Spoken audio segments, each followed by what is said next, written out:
Good evening. I want to make a little different video today because it's my YouTube channel and I'll do what I want.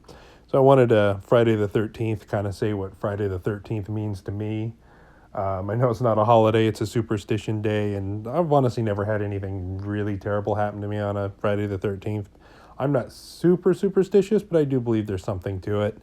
And I respect people that are. And I also understand when people don't believe anything about it. But when I think of Friday the 13th, a lot of you are going to laugh. I remember being a kid and being really excited, 8, 10, 9, 11, 12 years old, because there was Friday the 13th, and it would be like TBN, TBS, those, basic cable channels, or even like Channel 8, like the USA Network and stuff like that. They would always show movies, and they would be like horror, action movies, sci-fi movies cut up, obviously for TV, for violence and edited. But I remember being so excited because I got to go watch these movies. And I had a TV in my room, I think, at some point, and then I was able to watch these movies. And so when it comes to the original Friday the 13th movie, I'll be honest, I didn't see this until way later because I wasn't a big slasher film guy. I'm still kind of not.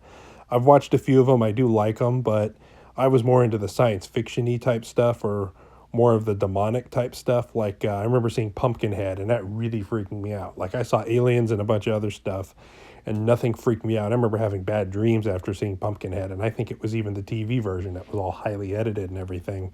Because there's just something about it. It kind of almost has that alien like appearance to it, but this evil undead thing coming back for revenge, and it was just always in the shadows, and it was big, and it was cool. It was just really cool. So Pumpkinhead was one of my favorites. One of the all-time greats I remember growing up was seeing Child's Play, and then all the sequels, all the Chucky sequels. And it's just really creepy, this possessed doll, and he'd get melted down and made into a new one, or he'd get found in the trash or whatever and brought back to life because a possessed serial killer, was in there. And I just remember that one being on quite a lot. And that one, it was a slasher, but it was a little more demonic. And I think maybe seeing the cut up versions of it for TV kind of helped a lot. One of the scariest movies, and some people probably disagree on this, but just kind of weird, scary, bizarre stuff, was Bram Stoker's Dracula, the Coppola one. I mean, this one was like, you see a very young Winona Ryder and Keanu Reeves in it, and yeah, it's super creepy, super, super creepy. I remember that scene where he like throws a baby to like his vampire mistresses and stuff. I mean, it's just very strange, very out there. I didn't see this one till I was older, but I do remember catching parts of it on TV. And one of those like 2.5 hour movies that's 45 minutes because they have to cut so much out of it. Not so much a horror movie, but like I was really into the sci-fi type movies, the sci-fi, little like maybe sci-fi horror type stuff. And RoboCop was one of those movies, especially if you can see the uncut version where they got all the fake blood and the bodies being torn apart and the gang violence and all that stuff wrapped in there. Real gritty 80s type feeling to it. So RoboCop was another one of those movies I remember watching quite a bit when I was a kid growing up and just loving it. And then what would the sci-fi horror genre be without the Terminator? Tech noir, that kind of, technology is going to raise up and kill us all. And this was really, I think I saw the second one first, and then I saw the first one, and then you see bits and pieces on TV with the commercial breaks. And as I grew up as a teenager and then went out on my own, I remember watching these movies like all the time, watching the Terminator movies. And Aliens, I mean, this is another example. Like I saw a lot of these movies backwards, or I saw the sequels on TV or parts of them, and then later on saw the whole movies. I really liked Aliens. Alien 1 was great too. We'll talk about that movie in a second. But Aliens, because it was all out war, it was soldiers, it was big productions, it was, blasting them and alien bodies flying apart and acid blood and face huggers running around all in the dark and having to figure your way out and be smart on your feet. It was just so awesome. It was just so cool, their little helmets and their vest and their rifles. And the original Alien, I think I saw later on, quite a bit later on, because I'm like, I think I've never seen this all the way through. I've always saw bits and pieces of these movies, and I think it was one night by myself. I bought the DVD and watched this movie, and I was like, oh, damn, that's a scary movie. That's a real scary movie.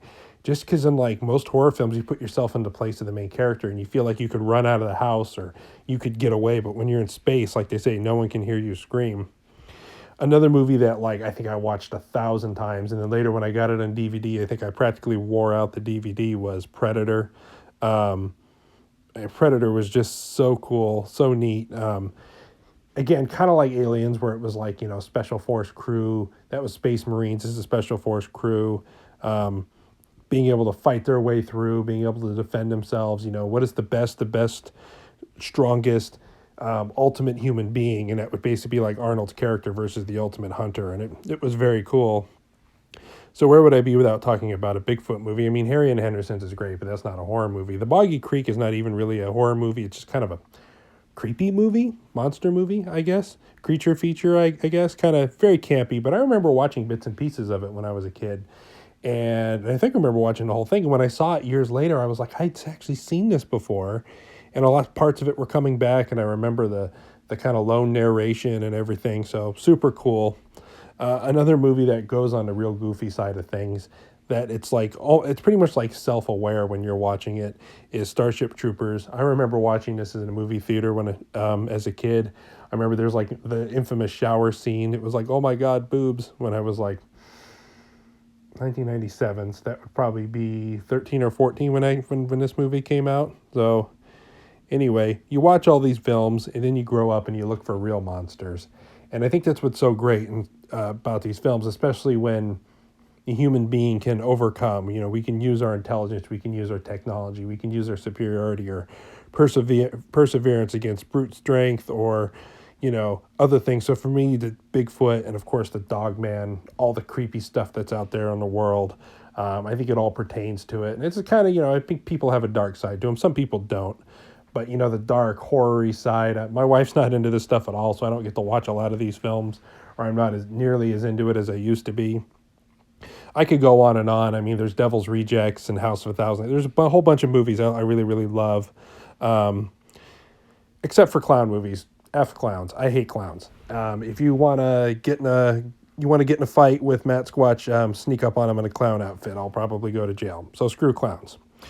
Anyway, so I just wanted to wish you guys happy Friday the 13th.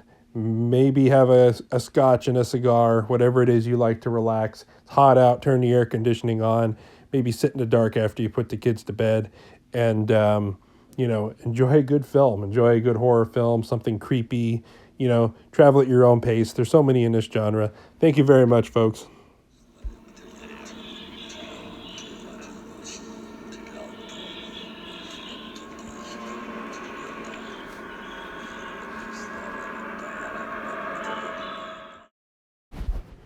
Wait, I almost forgot. I'm almost at 6,000 subs.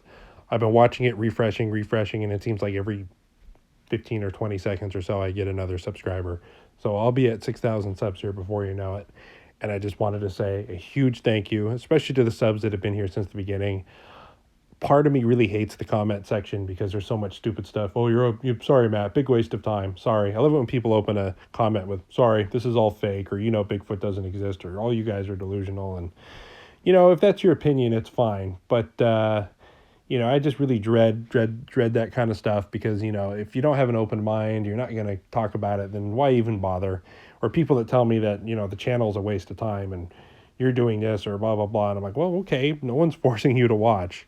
So it really makes me feel great when I see the same subscribers who leave the same comments over again, who have constructive stuff to say.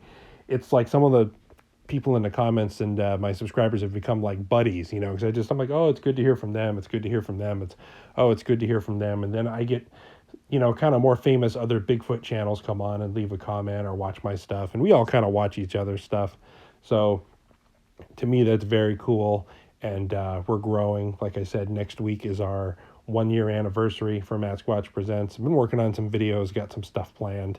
And yeah, but we're almost at 6,000 subscribers. I feel we'll be at 10,000 here, I think, by the end of summer, easy. And which is great. When you start off a YouTube channel, you're kind of scared. I remember getting like 40 or 50 views on a video and like getting like, oh crap, a bunch of people saw it. Now it's like, to me, a video doesn't do that great unless it gets, at least 1,000 views. So it's really cool to watch it grow. It's kind of intimidating a little bit at first too, because they always say that's, what's worse than a business or a venture failing is being successful sometimes, because you kind of don't know what to do when it grows. So this is all kind of uncharted territory. Thanks again for hanging in there. We got a lot of content. We got some expeditions coming up too. I know a lot of you guys aren't necessarily into field work, so I'll still be producing my theory videos that have kind of made us famous. But I'll also be out there. I got a trip to Alaska planned. I'll be there 7 days, and it's pretty remote areas, and we're talking, brown bear country and moose and deep into woods. And then also we're going to go back up to the Sierras, to my father-in-law's place where we've had other videos. I'd like to plan maybe a late September, early October trip again with some of the same goons that we went up there before. And I got some different ideas for some camera traps and different things we're going to do, not to mention our normal shenanigans. So yeah, we got quite a bit planned. Plus I would like at some point to do my trail camera project here in Orange County, maybe on a few trails, just to see what we kick up. And again, thank you very much, and stay safe in the woods, folks.